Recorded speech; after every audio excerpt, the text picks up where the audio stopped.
Hello everyone, welcome to తిందాంరా.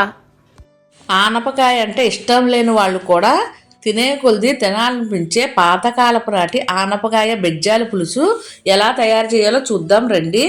మా వీడియోస్ని తప్పనిసరిగా లైక్ చేయండి, షేర్ చేయండి, సబ్స్క్రైబ్ చేయండి, పక్కన బెల్ ఐకాన్ క్లిక్ చేయండి. లేతగా ఉండే ఆనపకాయ ఒకటి తెచ్చుకోవాలి. తెచ్చుకుని శుభ్రంగా కడిగి మీకు ఎంత కావాలో అంత ముక్క కట్ చేసుకోవాలి. ఒక పోర్క్ తీసుకుని పోర్క్తో అసలు ఖాళీ లేకుండా దగ్గరగా ఇలా బెజ్జాలు పెట్టుకోవాలండి. ఇలా బెజ్జాలు పెట్టుకోవడం వల్ల పులుసు లోనకు వెళ్ళి చాలా రుచిగా ఉంటుంది. ఇలా బెజ్జాలు పెట్టిన పులుసు పెట్టాలంటే కనుక లేత ఆనపకాయ తెచ్చుకుంటే సరిపోతుంది. చాలా రుచిగా ఉంటుందండి. పోర్కుతో మొత్తం అసలు ఖాళీ లేకుండా ముక్కను మొత్తం ఇలా పోర్కుతో హోల్స్ చేసేయాలండి. ఇలా బెజ్జాలు పెట్టి పులుసు పెడతాం వల్ల చాలా రుచిగా ఉంటుంది.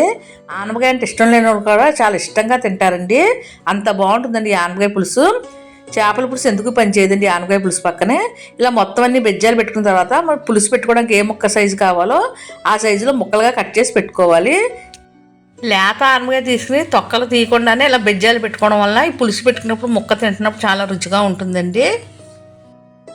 నేను బెజ్జాలు పెట్టుకున్న ఈ ఆనపకాయని ఇలా చిన్న చిన్న ముక్కలుగా కట్ చేసుకున్నానండి. మీకు నచ్చిన సైజులలో ముక్కలన్నీ కట్ చేసి పెట్టుకోవాలి.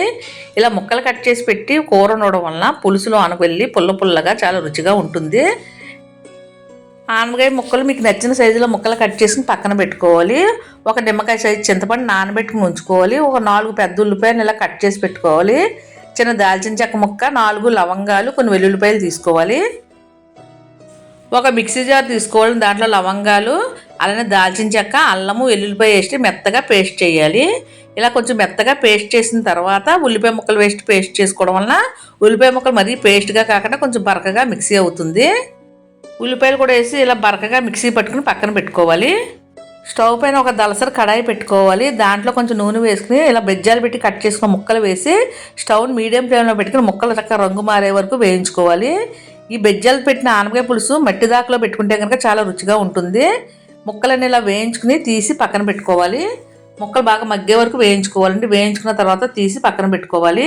మరలా అదే కడాయిలో ఒక 4 స్పూన్లు నూనె వేసుకోవాలండి. దాంట్లో మెంతులు, ఆవాలు, జీలకర్ర వేసి వేయించుకోవాలి. ఇవి కొంచెం వేగించిన తర్వాత 2 టమాటాలను ఇలా ముక్కలుగా కట్ చేసి టమాటా ముక్కలు, కరివేపాకు వేసి వేయించుకోవాలి. పులుసు కొంచెం నూనె ఎక్కువ వేస్తేనే టేస్టీగా ఉంటుంది.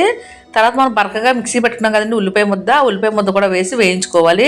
స్టవ్ని సిమ్లో పెట్టుకుని ఉల్లిపాయ ముక్కలు బాగా మగ్గే వరకు వేయించుకోవాలి. ఉల్లిపాయలు వేగుతున్నప్పుడు 2 లేక 3 పచ్చిమిర్చిని మధ్యలో చీల్చుకుని వేసి వేయించుకోవాలి. ఉల్లిపాయ ముద్ద బాగా మగ్గిన తర్వాత దీంట్లో ఒక 1/2 స్పూన్ పసుపు, 1 స్పూన్ నిండుగా కారం వేసుకోవాలి. మీ టేస్ట్ తగ్గట్టుగా సాల్ట్ను వేసుకోవాలండి. ఉప్పు, కారం ఉల్లిపాయ ముద్దలకు బాగా పట్టేలా కలుపుకోవాలి. మనం వేయించి పక్కన పెట్టిన ఆనపకాయ ముక్కలు కూడా ఉల్లిపాయ ముద్దలో వేసి కలుపుకోవాలి. ఆనపకాయ ముక్కలు వేయించడం వల్ల చక్కగా ఉడుకుతాయండి, చాలా రుచిగా కూడా ఉంటాయి. తర్వాత పైన మూత పెట్టి మగ్గనివ్వాలి.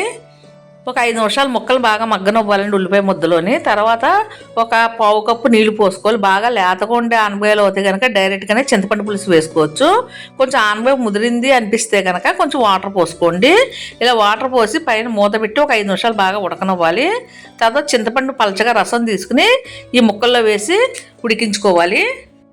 ఆనపకాయ లేతగా ఉంటే కనుక ఈ కూర చాలా రుచిగా ఉంటుంది. ఒకవేళ ఆనపకాయ కొంచెం అంత లేతగా లేకపోతే కనుక కుక్కర్లో వేసి 2 విజిల్స్ రానివ్వాలండి.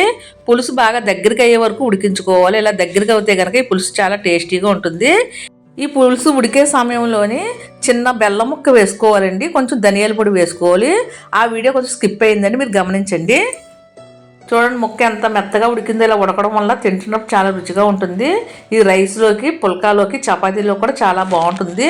పులుసు ఇలా దగ్గరికి అయ్యే వరకు ఉంచి ఉడికించుకున్న తర్వాత చల్లారిన తర్వాత ఒక సర్వింగ్ బౌల్ వేసి సర్వ్ చేసుకోవాలండి. ఇలా దగ్గరికి అయ్యే వరకు ఉడికించుకోవడం వల్ల కూర చాలా రుచిగా ఉంటుంది. ఈ ఆనపకాయ పులుసులో కొంచెం నూనె ఎక్కువ వేసుకుంటేనే బాగుంటుందండి. చూశారు కదా ఎంత బాగుందో. పులుసు చూస్తూనే నోరు ఊరిపోతుంది కండి, అంతే రుచితో ఉంది. మీరు కూడా తప్పనిసరిగా ఈ విధంగా ట్రై చేయండి. లేత ఆనపకాయ దొరికితే కనుక అస్సలు మానకండి పులుసు పెట్టుకోవడం. ఈ రెసిపీ మీకు నచ్చినట్లయితే తప్పనిసరిగా లైక్ చేయడం మటుకు మర్చిపోకండి. Thank you.